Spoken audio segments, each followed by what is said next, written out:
Hello, my panda pals, and welcome back to the channel. Today we have another faceless recap, and we are doing The Other Way, Season 6, Episode 9. I swear to you all, you will get to see my gorgeous face soon enough.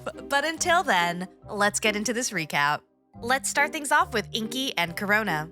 Today is the day. Corona is getting to meet Ingy's parents, and she is hella anxious. They are quite old, quite conservative, and I don't think they've ever had a Black person in their home before.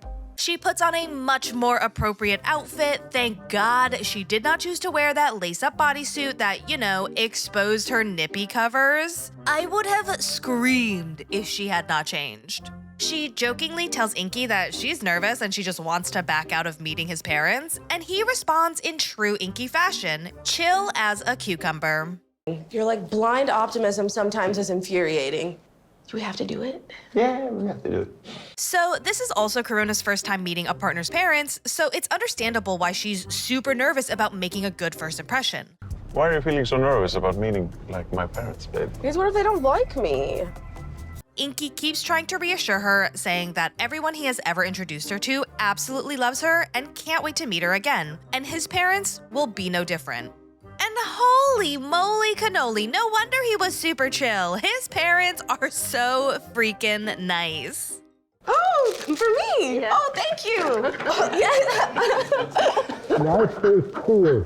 Welcome to the family. Hi. Corona is like, whoa, now I get why Ingy doesn't experience crippling anxiety. His parents gave him hugs. His brother and father sit down and tell each other that it's so nice seeing Ingy so happy. Ingy and his mom are with Corona, where we see his mother touch her hair, which made me kind of hold my breath for a hot second. But Corona tells us that she was so focused on making a good first impression, she thought nothing of it. Honestly, she could have asked if she could chop one off and take it home, and I would have said yes. They all sit down and ask how long Corona is planning on staying in Iceland, and she is like, oh, Ingy didn't tell you? I'm kind of staying forever. And Corona is over here spiraling again because why didn't Ingy tell his parents she was moving to Iceland? Why aren't they Facebook official? Why won't he get a megaphone and scream into everyone's ears to look at his hot girlfriend? Not that I need an ego stroke, but I'm not even on his social media. So it's my guy, are you proud of this relationship? His mother is so happy Ingy finally found someone and tells Corona she must give her some grandchildren before her time on Earth is over. Langar ykkur að eignast börn? Yeah. Now Ingy's over here being like, oh, mother, please. We've only been dating for 4 months. Maybe we can calm the f down. Moving on to Dempsey and Statler. I swear one of these days something is gonna happen with these two, but that day is not today. The pair wake up to their first official day as van life nomads. They brew some morning tea and Statler immediately spits it out because it tastes disgusting. Tastes like fish. You use that water? Use this water? Oh, hell no. Just drink sewage or something. So they dump the tea and opt for champagne instead. To our first morning together.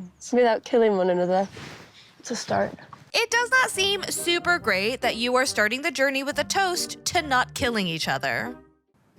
We're gonna live like nomads. I just hope we don't go mad. Dempsey is in a perpetual state of regret and fear and anxiety. She's living in a tiny space with 0 air conditioning. She has fishy water. And now that little seat in the back of the van is her dedicated living room, office space, and bedroom. I could not give up air conditioning or my PC or my king-size bed. The thought of being in a constant state of camping, it is not for me. I literally could never love anyone enough to do that.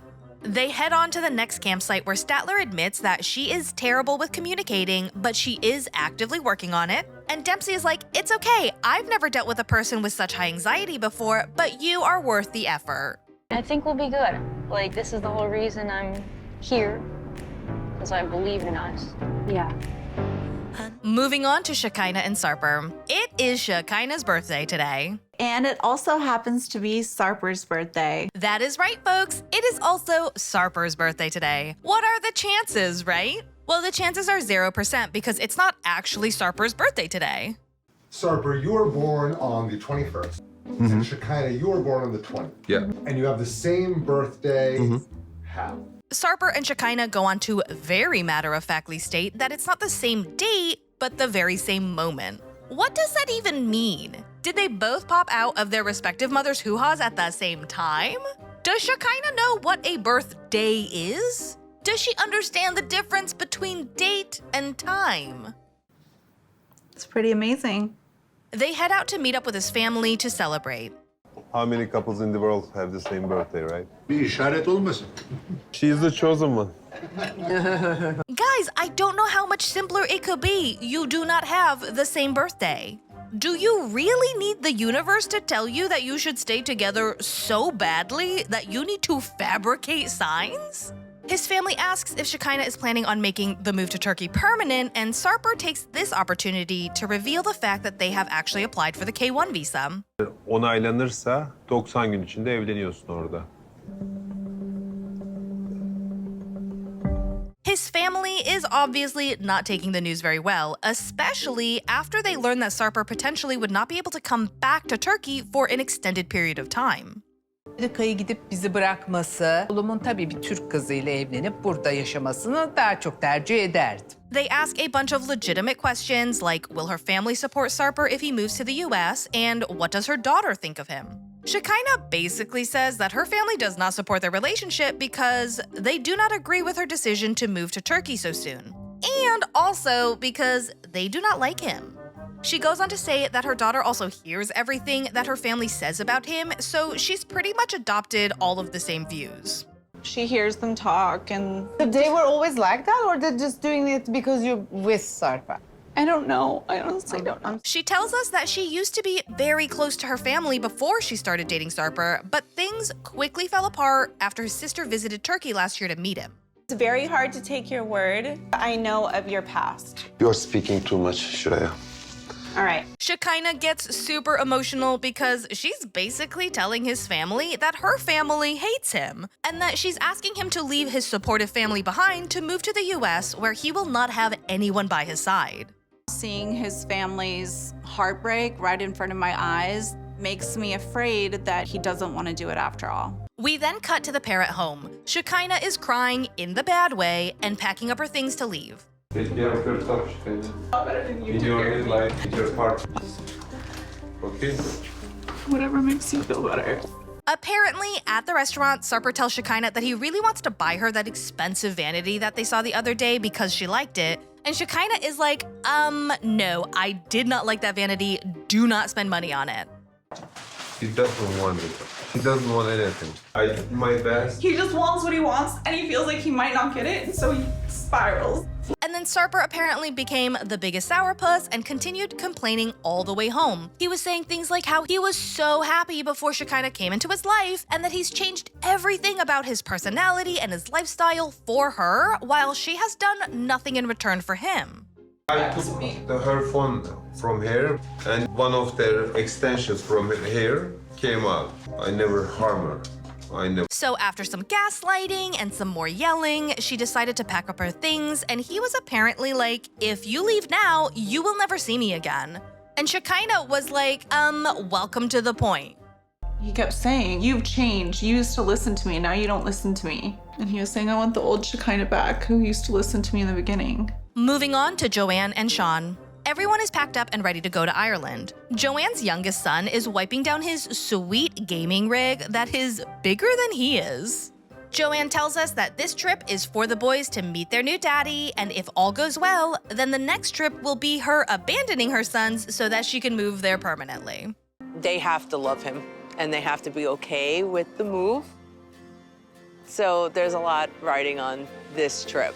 Her mother tells her eldest to report all of the dirty deeds about Sean back to her, and he tells us that it's very clear that a lot is riding on this trip for his mother. I feel like there's some pressure on this trip because I feel like my mom is really gonna want my opinion on him. I mean, your mom wants you to like him, of course, but if you don't, I honestly don't think she would go through the process of divorcing the man, cause how much could she possibly value your opinion if she married him without having you meet him, you know? I feel like I'm gonna be able to see through him if he's not for real.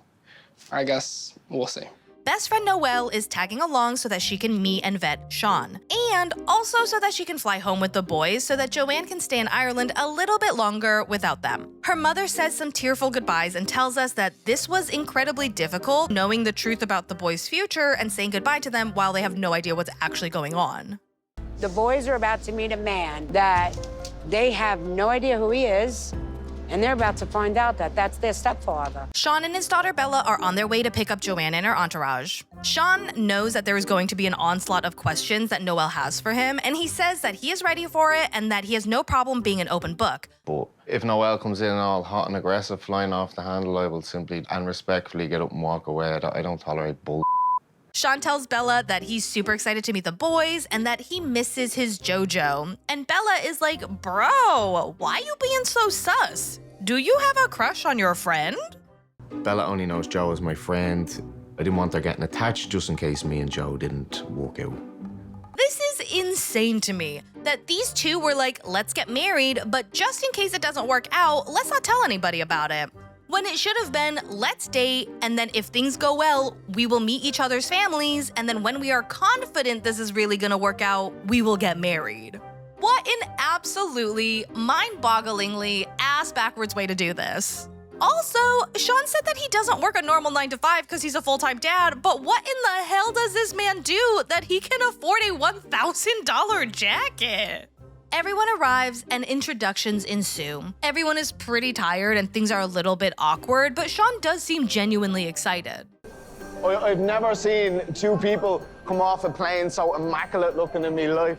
They all head off so that everyone can get settled in and maybe take a few naps. I'm not going right into any information for the boys. Tired, Noelle. everyone's dehydrated, exhausted, It's not the time. Cranky. Yeah. And that, my Panda Pals, is all I have for you today. I hope you guys enjoyed this one and are not missing my gorgeous, gorgeous face too much. I promise it will be back soon. I'm just waiting for a couple of replacement parts to come in.